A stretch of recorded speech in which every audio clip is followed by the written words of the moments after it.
अनि मलाई रवि लामिछानेको पनि कुरा आउँदाखेरि कहाँ आइरहेछ नि त केही मासेको उ गरेको भनिन्छ अथवा मलाई ठिकै छ त्यो जुन संस्था उनले चलाए टेलिभिजन उनले चलाए त्यो चलाउँदा तिनले जुन किसिमको एउटा गरिबको पैसा लगेर त्यो पैसा त तपाईलाई कस्तो मान्छेको पैसा हो भने त्यो साधारण त्यो सानो बेच्नेहरूले पनि साना पसलेहरूले त्यो ब्याज आउँछ केही भन्छ दिएको हो नि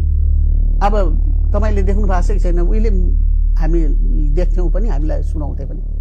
त्यो बाँदर हुन्छ नि पशुपतिको बाँदरहरू त्यो बाँदरको बच्चाहरूले कनिका टिपेर यसरी टिपेर मुखमा दुईतिर पार्छ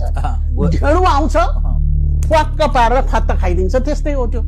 बिचरा ती गरिबहरूले मेरो हुन्छ भनेर 2 पैसा 4 पैसा जम्मा पारेको त्यस्तो सत्तै खाइदिएको अब त्यो पैसा लगेर रवि लामिछानेहरूले अब त्यो आफ्नो त्यो जुन संस्था छ त्यो संस्थामा लगेर वार खर्च गर्नु त्यो राम्रो हो त्यो बुझ्नु पर्दैन त्यो कसको पैसा हो भोलि दिनुपर्छ ए बाबा म त हेर्दा अब तपाईँ त यहाँ भइरहनु भएको छ म त अहिले त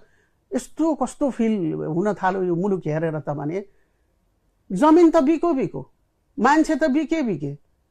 सबै बिके बिचारा गरिबहरूले त्यो टाँट पल्टेकाहरूले खाइ नखाई एउटा यसो झुन्डिएको फसलको